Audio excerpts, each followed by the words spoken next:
श्रीरुद्राष्टकम् नमामि शमीशाननिर्वाणरूपं विभुं व्यापकं ब्रह्मवेदस्वरूपं निजं निर्गुणं निर्विकल्पं निरीहं चिदाकाशमाकाशवासं भजेऽहं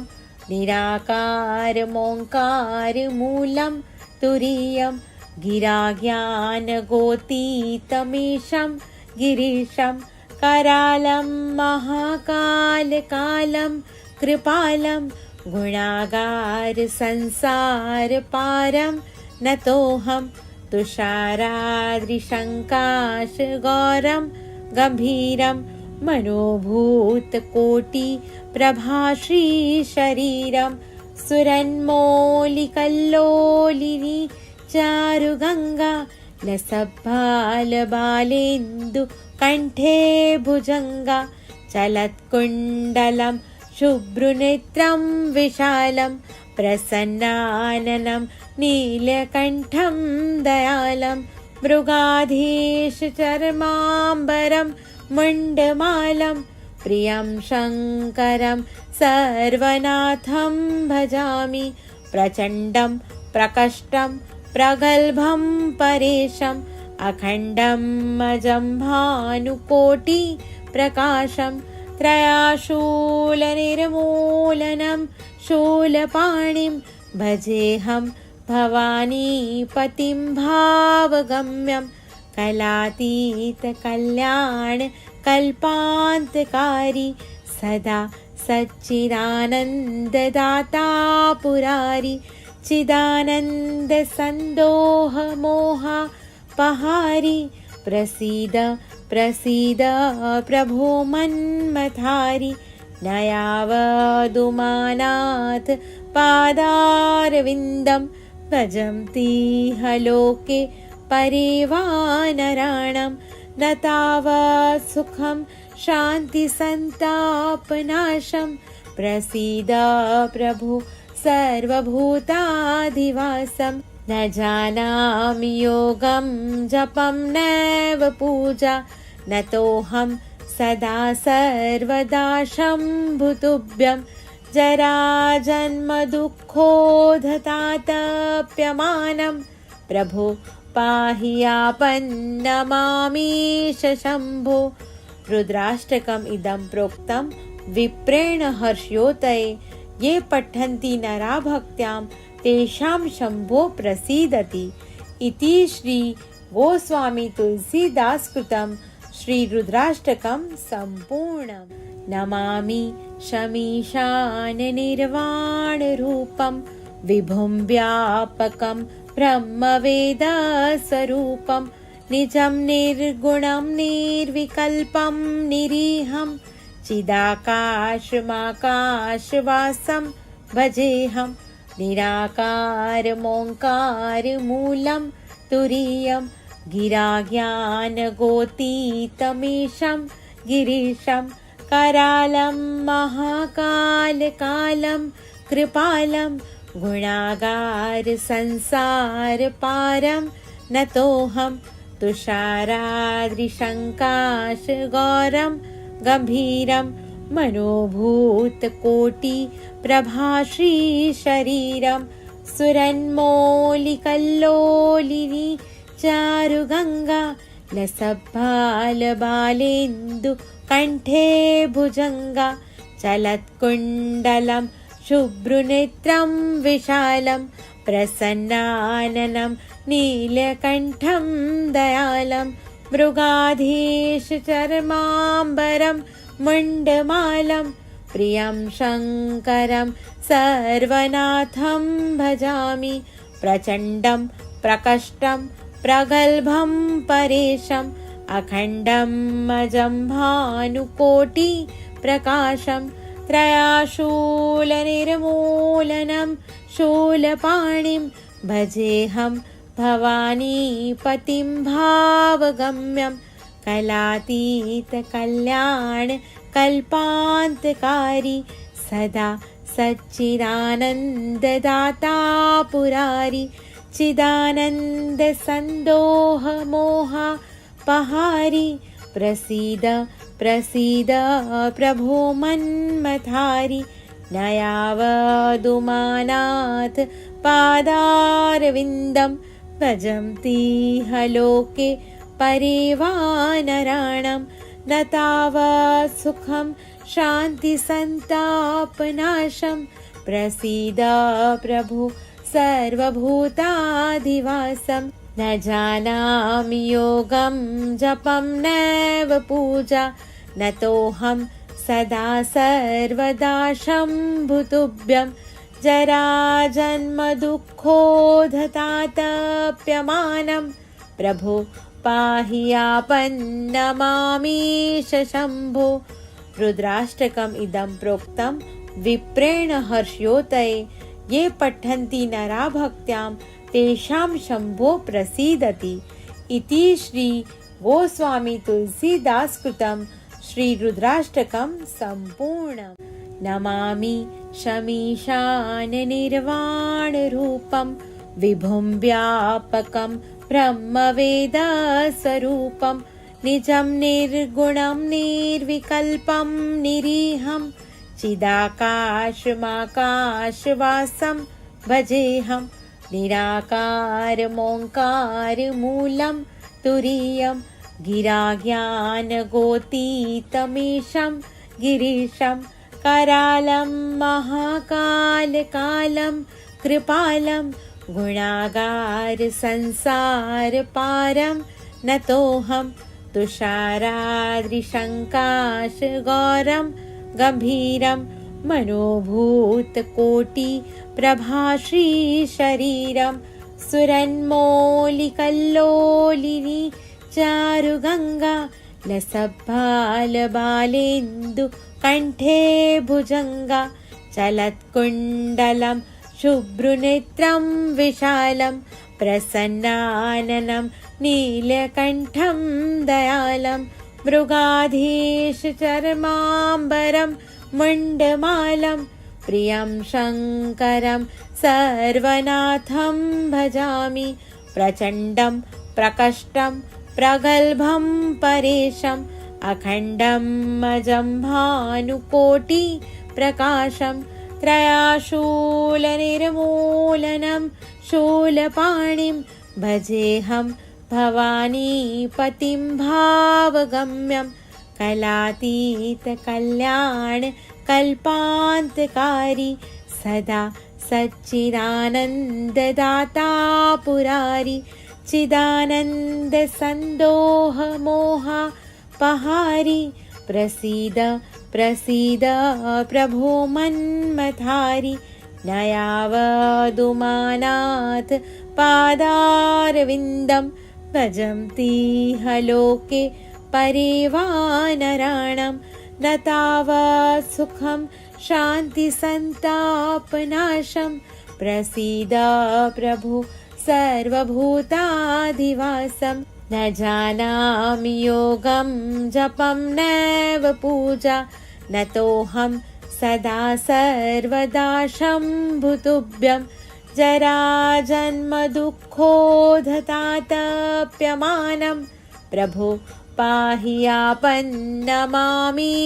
शम्भो। रुद्राष्टकम् इदं प्रोक्तं विप्रेण हर्षयोतये ये पठन्ति नरा भक्त्यां तेषां शम्भो प्रसीदति इति श्री गोस्वामी तुलसीदास कृतं श्री रुद्राष्टकं सम्पूर्णम्। नमामि शमीशान निर्वाण रूपं विभुं व्यापकं ब्रह्मवेदस्वरूपं निजं निर्गुणं निर्विकल्पं निरीहं चिदाकाशमाकाशवासं भजेऽहं निराकारमोङ्कारमूलं तुरीयं गिराज्ञानगोतीतमीशं गिरीशं करालं महाकालकालं कृपालं गुणागार संसारपारं नतोऽहं तुषाराद्रिशङ्काशगौरं गम्भीरं मनोभूतकोटिप्रभाश्रीशरीरं सुरन्मौलिकल्लोलिनी चारुगङ्गा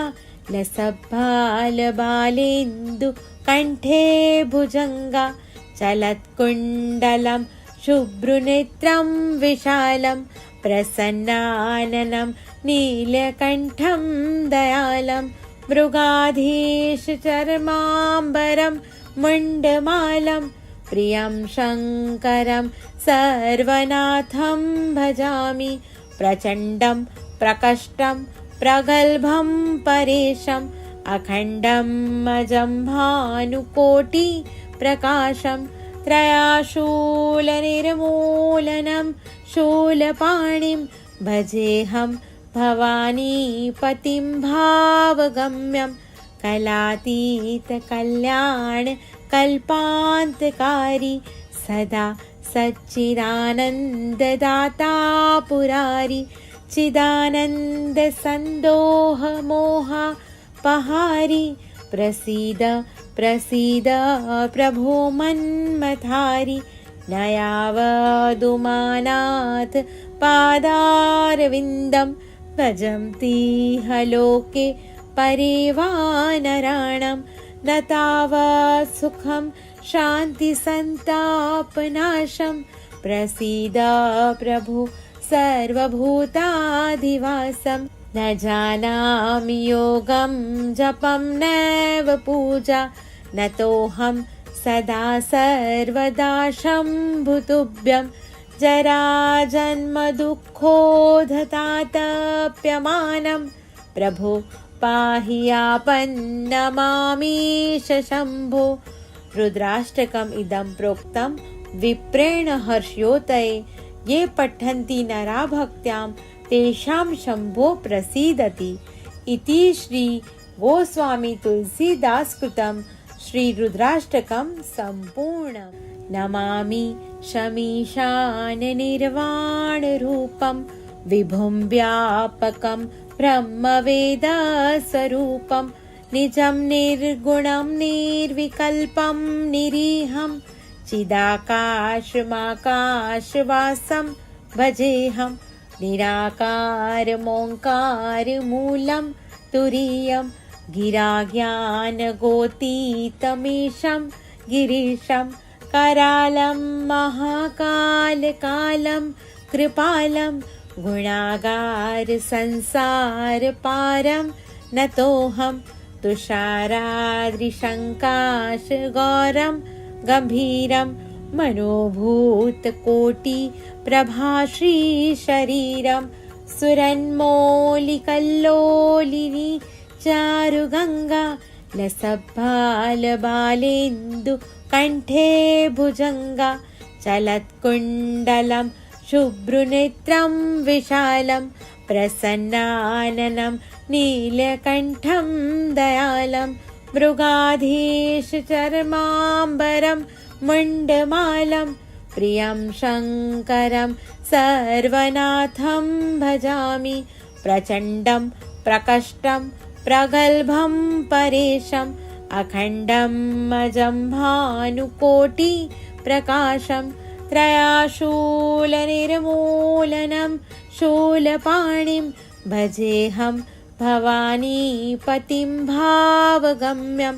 कलातीतकल्याणकल्पान्तकारी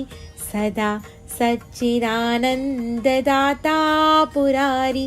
चिदानन्दसन्दोहमोहपहारी प्रसीद प्रसीद प्रभो मन्मथारि नयावदुमानाथ पादारविन्दं भजन्तीह लोके परिवानराणं न तावत् सुखं शान्तिसन्तापनाशं प्रसीद प्रभु सर्वभूताधिवासं न जानामि योगं जपं नैव पूजा न तोऽहं सदा सर्वदा शम्भुतुभ्यं जराजन्मदुःखोधतातप्यमानं प्रभो पाहि आपन्नमामीश शम्भो। रुद्राष्टकम् इदं प्रोक्तं विप्रेण हर्षयोतये ये पठन्ति नरा भक्त्यां तेषां शम्भो प्रसीदति इति श्री गोस्वामी तुलसीदास कृतं श्री रुद्राष्टकं सम्पूर्णम्। नमामि शमीशान निर्वाण रूपं विभुं व्यापकं ब्रह्मवेद स्वरूपं निजं निर्गुणं निर्विकल्पं निरीहं चिदाकाशमाकाशवासं भजेऽहं निराकारमोङ्कारमूलं तुरीयं गिराज्ञानगोतीतमीशं गिरीशं करालं महाकालकालं कृपालं गुणागार संसारपारं नतोऽहं तुषाराद्रिशङ्काशगौरं गम्भीरं मनोभूतकोटिप्रभाश्रीशरीरं सुरन्मौलिकल्लोलिनी चारुगङ्गा लसद्बालबालेन्दु कण्ठे भुजङ्गा चलत्कुण्डलं शुभ्रनेत्रं विशालं प्रसन्नाननं नीलकण्ठं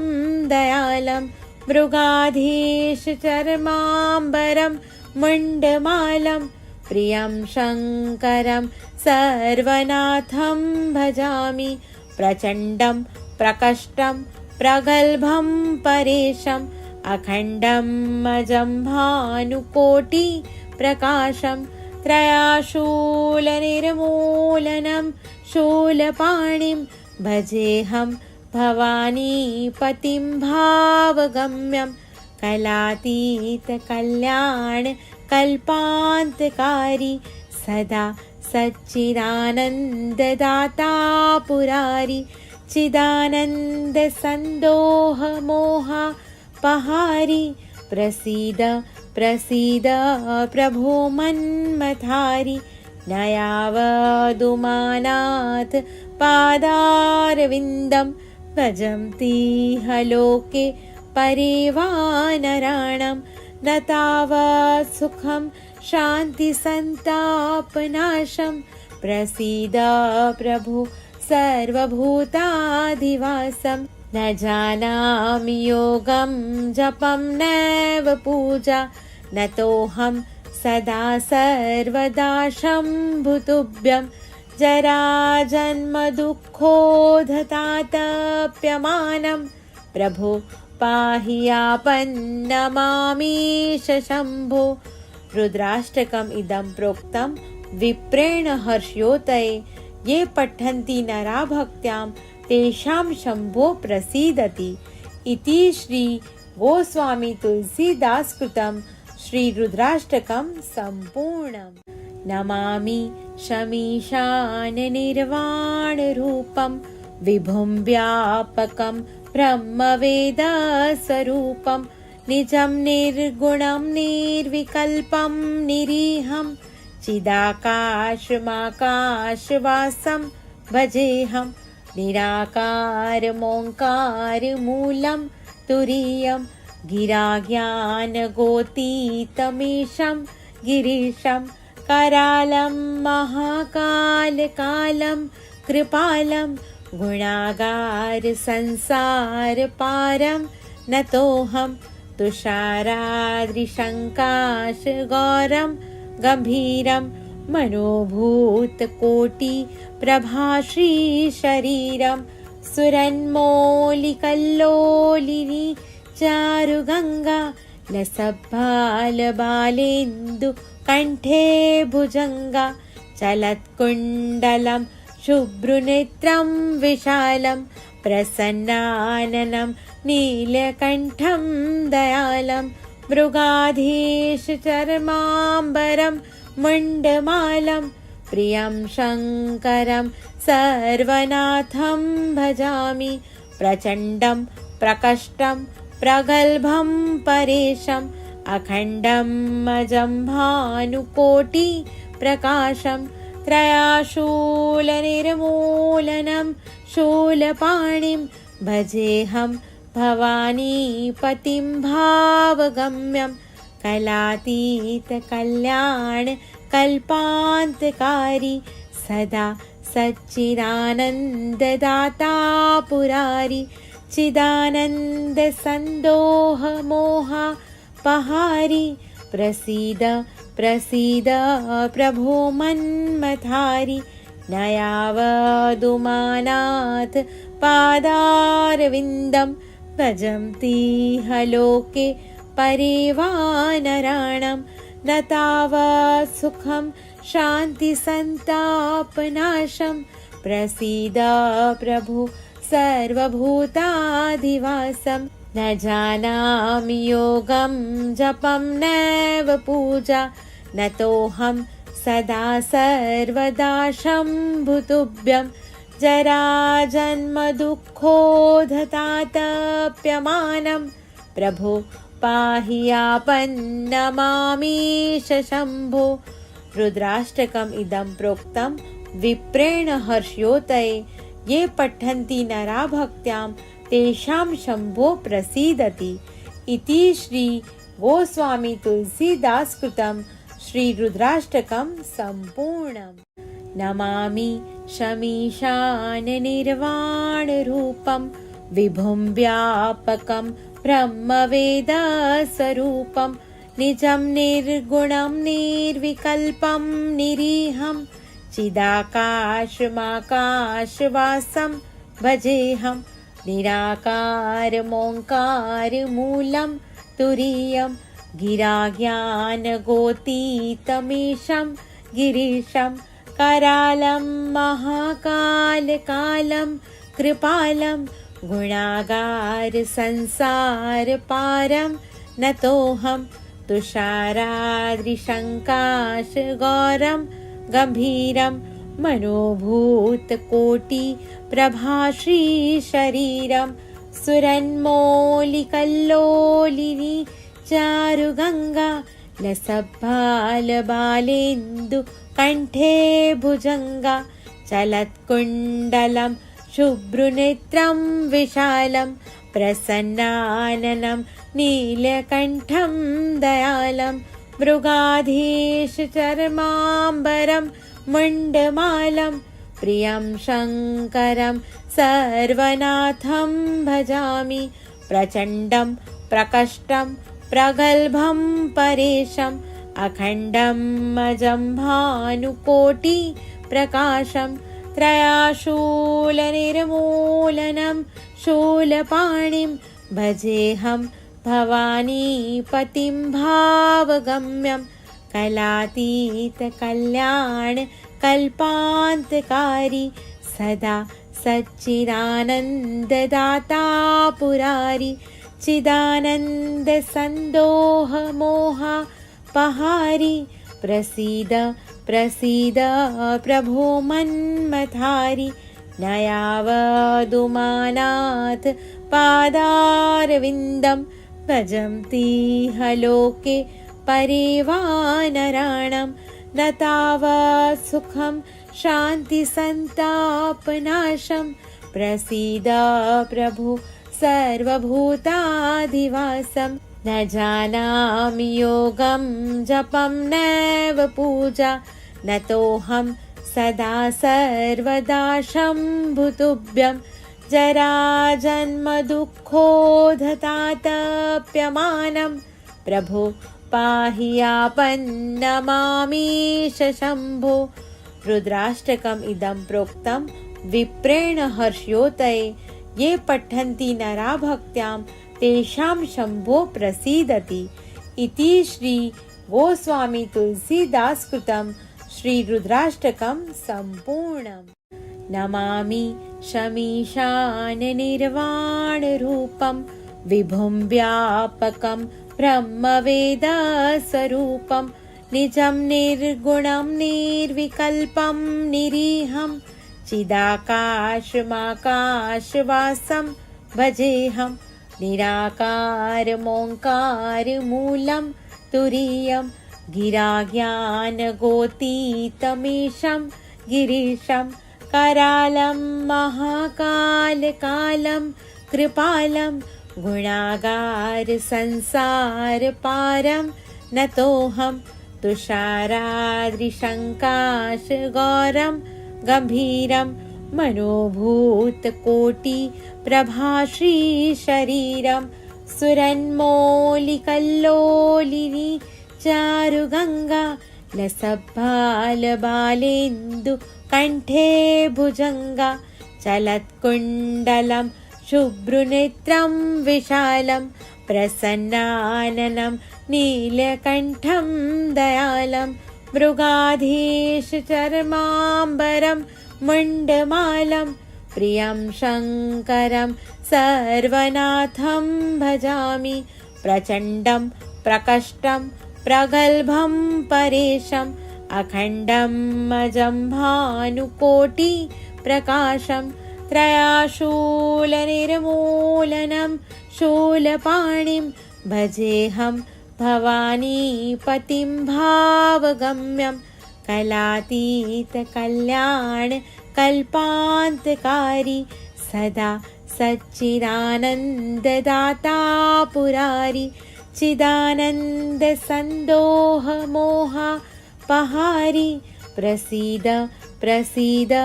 प्रभो मन्मथारि न यावदुमानाथ पादारविन्दं भजन्तीह लोके परिवानराणां न तावत् सुखं शान्तिसन्तापनाशं प्रसीद प्रभो सर्वभूताधिवासं न जानामि योगं जपं नैव पूजा न तोऽहं सदा सर्वदा शम्भुतुभ्यं जराजन्मदुःखोधतातप्यमानं प्रभो पाहि आपन्नमामीश शम्भो। रुद्राष्टकम् इदं प्रोक्तं विप्रेण हर्षयोतये ये पठन्ति नरा भक्त्यां तेषां शम्भो प्रसीदति इति श्री गोस्वामी तुलसीदास कृतं श्री रुद्राष्टकं सम्पूर्णम्। नमामि शमीशान निर्वाणरूपं विभुं व्यापकं ब्रह्मवेदस्वरूपं निजं निर्गुणं निर्विकल्पं निरीहं चिदाकाशमाकाशवासं भजेऽहं निराकारमोङ्कारमूलं तुरीयं गिराज्ञानगोतीतमीशं गिरीशं करालं महाकालकालं कृपालं गुणागारसंसारपारं नतोऽहं तुषाराद्रिशङ्काशगौरं गम्भीरं मनोभूतकोटिप्रभाश्रीशरीरं सुरन्मौलिकल्लोलिनी चारुगङ्गा लसद्बालबालेन्दु कण्ठे भुजङ्गा चलत्कुण्डलं शुभ्रुनेत्रं विशालं प्रसन्नाननं नीलकण्ठं दयालं मृगाधीशचर्माम्बरं मुण्डमालं प्रियं शङ्करं सर्वनाथं भजामि प्रचण्डं प्रकष्टं प्रगल्भं परेशम् अखण्डं अजं भानुकोटिप्रकाशं त्रयाशूलनिर्मूलनं शूलपाणिं भजेऽहं भवानीपतिं भावगम्यं कलातीतकल्याणकल्पान्तकारी सदा सच्चिदानन्ददाता पुरारी चिदानन्दसन्दोहमोहापहारी प्रसीद प्रसीद प्रभो मन्मथारि न यावदुमानाथ पादारविन्दं भजन्तीह लोके परिवानराणां न तावत् सुखं शान्तिसन्तापनाशं प्रसीद प्रभो सर्वभूताधिवासं न जानामि योगं जपं नैव पूजा न तोऽहं सदा सर्वदा शम्भुतुभ्यं जराजन्मदुःखोधतातप्यमानं प्रभो पाहि आपन्नमामीश शम्भो। रुद्राष्टकम् इदं प्रोक्तं विप्रेण हर्ष्योदये ये पठन्ति नरा भक्त्यां तेषां शम्भो प्रसीदति इति श्री गोस्वामी तुलसीदास कृतं श्री रुद्राष्टकं सम्पूर्णम्। नमामि शमीशान निर्वाण रूपं विभुं व्यापकं ब्रह्मवेद स्वरूपं निजं निर्गुणं निर्विकल्पं निरीहं चिदाकाशमाकाशवासं भजेऽहं निराकारमोङ्कारमूलं तुरीयं गिराज्ञानगोतीतमीशं गिरीशं करालं महाकालकालं कृपालं गुणागार संसारपारं नतोऽहं तुषाराद्रिशङ्काशगौरं गम्भीरं मनोभूतकोटिप्रभाश्रीशरीरं सुरन्मौलिकल्लोलिनी चारुगङ्गा लसद्बालबालेन्दुकण्ठे भुजङ्गा चलत्कुण्डलं शुभ्रनेत्रं विशालं प्रसन्नाननं नीलकण्ठं दयालं मृगाधीशचर्माम्बरं मुण्डमालं प्रियं शङ्करं सर्वनाथं भजामि प्रचण्डं प्रकष्टं प्रगल्भं परेशम् अखण्डं अजं भानुकोटिप्रकाशं त्रयाशूलनिर्मूलनं शूलपाणिं भजेऽहं भवानीपतिं भावगम्यं कलातीतकल्याणकल्पान्तकारी सदा सच्चिदानन्ददाता पुरारी चिदानन्दसन्दोहमोहपहारी प्रसीद प्रसीद प्रभो मन्मथारी न यावदुमानाथ पादारविन्दं भजन्तीह लोके परिवानराणां न तावत् सुखं शान्तिसन्तापनाशं प्रसीद प्रभु सर्वभूताधिवासं न जानामि योगं जपं नैव पूजा नतोऽहं सदा सर्वदा शम्भुतुभ्यं जराजन्मदुःखोधतातप्यमानं प्रभो पाहि आपन्नमामीश शम्भो। रुद्राष्टकम् इदं प्रोक्तं विप्रेण हर्ष्योदये ये पठन्ति नरा भक्त्यां तेषां शम्भो प्रसीदति इति श्री गोस्वामी तुलसीदास कृतं श्री रुद्राष्टकं सम्पूर्णम्।